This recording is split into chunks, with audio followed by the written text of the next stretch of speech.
Bloomberg Audio Studios. Podcasts, radio, news. Blue Owl reported results this week after joining forces with Meta on AI data centers. The firm reported a 21% year-over-year jump in AUM as it continues to reinforce its long-term growth pipeline. Joining us for more is Marc Lipschultz, Blue Owl Capital co-CEO. Marc, wonderful to have you on this morning. And I know whenever anyone asks about the equity price, you very astutely are like, we don't concentrate on the short term. But there was a decline after earnings, so we have to address it. You had record fundraising, maybe a concentration on some of the flat fees. Why the disconnect between the two? Yeah, we had a great quarter. We had continued extraordinary growth, 20+% growth on the top line. I think there is, as you just noted, this disconnect, which is having acquired very successfully and very fortunately businesses like our digital infrastructure business IPI. You issue shares, but then you don't have a full year of their results. So it's actually just math. As you look at our run rate growth per share, it is continuing to accelerate, and it continues to be incredibly robust. So there's a little bit of math, but it really is just simple math. Business is really thriving. I learned so much from watching Dani's interviews with people like you. So she had... to be clear, you're learning more from Marc than you are from me. Yes, I'm just happy to be there. And from, Z, and from Henry McVeigh, and from John Gray. You were talking with him, Dani, and he was saying something about easing excess returns in private capital. And there's a market saturation. We see very tight spreads, and generally lower yields are headed lower. What do you think about that? What do you think about that idea? So I would decompose the question of kind of yields, returns into three components, right? One, of course, is credit quality first and foremost. Like at the end of the day, the most important thing is that you're making good loans and getting paid back. No cockroaches. And so we want a very healthy ecosystem, and we have a very healthy ecosystem. We really do, and we can certainly come back to that. So credit quality is excellent in our book, and that doesn't mean no defaults. Everyone's going to have defaults now and then. We said multi-trillion-dollar industry. That's okay. You just can't have many, and you have to get good recoveries, and that's exactly what we do at Blue Owl. And by the way, so do our peers, and so do the banks. So the system is in a strong place. Then, of course, there's base rates, and of course, the direction of base rate travel. Everyone obviously sees it having eased from the peak, but again, every time consensus builds to, it's obvious, you look at the Fed commentary, now it's not quite so obvious how fast rates are going to go down. And then last is spread. And spreads are on the I'd say the lower side of where we operate, but over a 10-year window, they ebb and they flow. And remember, we're building portfolios that have hundreds of names in them. Some are from a couple years ago, some are current. And most importantly, our overall spread, the premium that we offer to the alternative, the traditional marketplace, has actually been stunningly steady and close to a couple hundred basis points. So, we don't live in a vacuum, and so spreads in the whole world are tight. Of course, ours are tighter.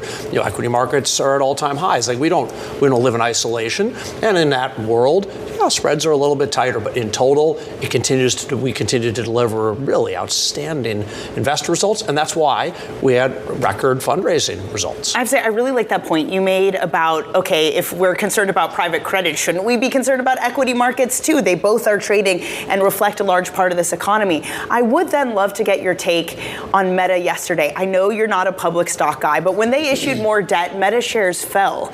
Do you think that there are starting to creep into the market some concern with Meta, of course, is one of your partner, but the large hyperscale spending and the amount of financing and debt that they're taking on? Is there any reason to be concerned? Because clearly the equity market is starting to show at least a little bit of nerves about it. Well, there's been several earnings reports this week from tech companies, and actually some of them performed extraordinarily well, announcing big capital programs, right? Amazon. And so I think it's hard to attribute it to one specific action. In fact, the collective result is, of course, tech is touching all-time highs at the moment where, as of this week, people announced, we're actually going to spend a lot more on AI infrastructure than we thought. Much more, actually, right? This continuing curve, every time you look, it just keeps going up. And you listen to the commentary, and the commentary is, we don't think we're spending enough. Microsoft says, we don't have actually enough capacity to even fuel both AI and kind of our core business. So that gap, very expensive to cross that Rubicon, of course, is what creates the opportunity for great partnerships, for us to bring that kind of capital in conjunction with these spectacular companies to build the backbone, which for us is the very safe way to participate, build the backbone for this infrastructure, for the infrastructure for this AI future. I was talking with Z about the intel he gathers, and you obviously are in the same sort of privileged position, right? You're talking to so many portfolio companies and CEOs, and you have an incredible view of, for example, the labor market.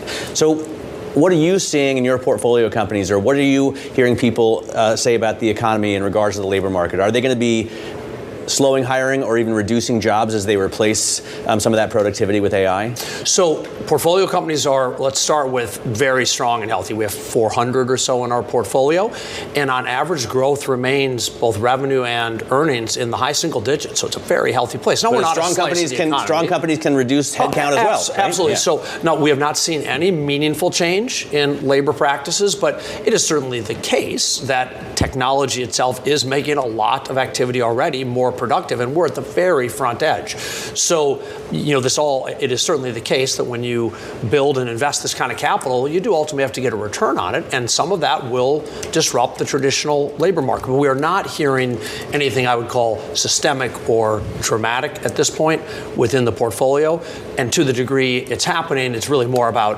efficiency, technology. It's not about concern about the economy today. Blue Owl has also been on the forefront in moving into retail and offering wealth products to a wider swath of investors than traditionally had been. I just wonder, Marc, because this has been a period where it feels like people are laser focused with the magnifying glass, if I can mix all my metaphors, on private credit, with Jamie Dimon saying cockroach here, concern about fraud there. Has it changed at all retail sentiment? Has it been harder to reach those people just in the volatility of headlines that have been coming out? So here's the really encouraging part about the wisdom of what you call retail investors, individuals taken together. I think there's a propensity to want to either sort of, people say, oh, they don't understand. I actually think there's incredible wisdom in the individual investor world. And by the way, they're advised by really strong people, right? The financial advisors at the Merrills and the Morgan Stanleys and the JP Morgans, the Goldman Sachs, I mean, all these, Wells Fargo, all these fabulous places are advising people on making these choices. So here's what we're seeing.